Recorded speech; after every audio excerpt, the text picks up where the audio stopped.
Señor mío y Dios mío, creo firmemente que estás aquí, que me ves, que me oyes. Te adoro con profunda reverencia. Te pido perdón de mis pecados y gracia para hacer con fruto este rato de oración. Madre mía Inmaculada, San José, mi Padre y Señor, Ángel de mi guarda, interceded por mí. Hace unos días presencié un diálogo curioso entre un niño y su madre. Tren de cercanías, hora punta, día de lluvia, caras de agobio y sueño camufladas por las mascarillas, y un niño pequeño, un poco agitado, que iba diciendo: «Mamá, a mí me gustaría...». Y el niño no añadía nada, sino que al cabo de un rato decía otra vez: «A mí me gustaría...». Y claro, hubo un momento en que ya la madre le pregunta: «Pero vamos a ver, ¿se puede saber qué te gustaría?». Y el niño responde: «Mamá, ¿las vacas viajan en tren?». Y la madre, sin dudarlo un instante, le suelta: «Tranquilo, un día subiremos al tren de las vacas». Y el chaval se quedó, vamos, no feliz, lo siguiente. Algunos de los presentes nos reímos un poco por lo bajo con la ocurrente pregunta del chaval y con la genial respuesta de la madre, que había pillado, de un modo u otro, que lo que su hijo quería era subir al tren de las vacas. Y bueno, es una historieta sin más, claro que sí, pero a mí me ha venido hoy a la cabeza al leer el Evangelio que nos propone la Iglesia en este 4 de enero, y me sirve para este rato de oración contigo, Jesús. En el Evangelio de hoy, San Juan Bautista está con 2 de sus discípulos. Quizás estaban bautizando en el Jordán, como solían hacer. Y bueno, el caso es que tú, Señor, pasas por la zona. Y tu primo se fijó en ti, y como mostrándote a quienes estaban con él, dice: «He aquí el Cordero de Dios». Y claro, aquello impactó a los discípulos del Bautista. «He aquí el Cordero de Dios». No era como decir: «He aquí a mi primo», o «Mira, aquí está Gedeón, el panadero», o «Rubén, el hijo de Rebeca», o lo que sea. No. Aquí está el Cordero de Dios. Y claro, a esos 2 discípulos del Bautista les faltó tiempo para acercarse a ti, Jesús. Irían un poco apresurados, con algo de emoción, quizás sin pensar muy bien qué querían. Y el caso es que, antes de que abran la boca, tú les preguntas a ellos: «¿Qué buscáis?». Y a los 2 discípulos, que están allí un poco con el pie cambiado, no se les ocurre otra cosa que responderte con otra pregunta: «Maestro, ¿dónde vives?». La verdad, Señor, es que tiene gracia, porque ya nos dirás tú qué sentido tiene esa pregunta. Vamos, como el chaval del tren de cercanías y las vacas que viajan en tren.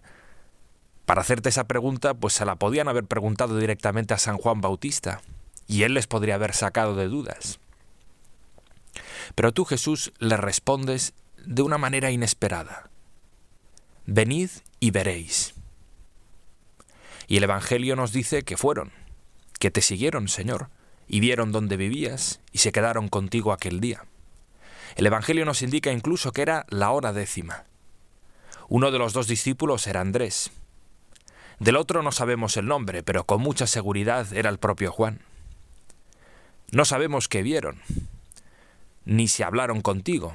Sabemos, eso sí, que estuvieron contigo, y aquello les cambió la vida, y ese día permaneció grabado en sus memorias para siempre. No sé, yo cuando leía el diálogo entre tú, Jesús, y ellos, pensaba que, en fin, es un diálogo breve, sencillo, sí, pero a la vez muy curioso. Porque hay aquí un baile de preguntas y respuestas a cada cual más extraña, como el diálogo de la madre y del hijo en el tren de cercanías. Ellos te preguntan algo un poco peregrino, y tú, Señor, les podrías haber respondido directamente sobre la marcha: «Pues vivo aquí, o vivo allá, o lo que sea». Pero en cambio tú, Jesús, les das una respuesta que tiene algo de enigmático, una respuesta que parece que está hecha para otra pregunta. Cuando tú, Señor, les viste acercarse a ti, supiste desde el primer momento qué era lo que aquellos 2 hombres tenían en el corazón. Sabías, Jesús, lo que ellos buscaban, lo que ellos deseaban. Sabías cuál era su pregunta. Lo sabías incluso mejor que ellos mismos, porque es posible que ellos mismos no supieran del todo qué es lo que querían, a pesar de quererlo con todas sus fuerzas. Ellos te preguntaron algo un poco peregrino. Y es normal. Le sucede un poco como a nosotros, como a ti, como a mí. En ese momento, Juan y Andrés no saben hacerse la verdadera pregunta, a pesar de que la llevan dentro. La pregunta de verdad, la pregunta del millón, la pregunta que les quema en el alma. Y la pregunta que ellos llevaban en el alma es precisamente la primera pregunta que tú les haces a ellos. ¿Qué buscáis? Y es a esa pregunta a la que tú, Señor, das respuesta. Venid y veréis. Venid y veréis lo que estáis buscando. Ellos no pretendían tanto saber dónde vivías. Ellos en el fondo necesitaban saber qué era lo que estaban buscando y si ese hombre, si tú, Señor, eras aquello que ellos buscaban. Y la respuesta del Señor era la respuesta a la pregunta que de verdad Juan y Andrés tenían dentro. Es curioso porque no es fácil hacerse las preguntas correctas. Hacerse las preguntas correctas es algo muy difícil, pero para nosotros es fundamental aprender a hacernos las preguntas correctas. Me venía a la cabeza una escena que tuvo lugar hace algunos años. Era un juicio y yo estaba allí entre el público y allí estaba el juez y los abogados, todo el mundo con su toga, un montón de papeles, códigos. Y entonces llamaron a un testigo y uno de los abogados empieza a hacerle preguntas. Y ya se ve que quizás el abogado no estaba en su mejor mañana, porque a veces se repetía o preguntaba cosas que no venían muy al cuento. Total, que el juez se iba poniendo cada vez más mosca y al final interrumpe al abogado y le anima a preguntar con un poco más de acierto. Y el abogado, pues medio se disculpa y como para quitarle un poco de hierro, dice que de todos modos el testigo está respondiendo bien y que eso es lo importante. Pero entonces el juez le interrumpe de nuevo y muy serio le dice: no se equivoque, señor letrado, las respuestas son lo de menos, lo importante son las preguntas. Nosotros quisiéramos, Señor, con tu ayuda, aprender a hacernos las preguntas correctas. Nos gustaría acertar con las preguntas. Nosotros desearíamos, Señor, darnos cuenta, ser conscientes de las cosas que de verdad buscamos, de las cosas que nos mueven y que queremos alcanzar. Y para eso, Jesús, necesitamos acercarnos a ti, necesitamos tratarte, necesitamos conocerte, necesitamos rezar. Porque es precisamente en la oración cuando aprendemos a hacernos y a hacerte a ti, Señor, las preguntas de verdad. Y son preguntas que a veces tú mismo, Jesús, nos sugieres, porque son las preguntas que en el fondo llevamos dentro y que tú, Señor, conoces mejor que nosotros. La oración es un momento fantástico para dejar que afloren las grandes preguntas. ¿Quién eres tú, Jesús?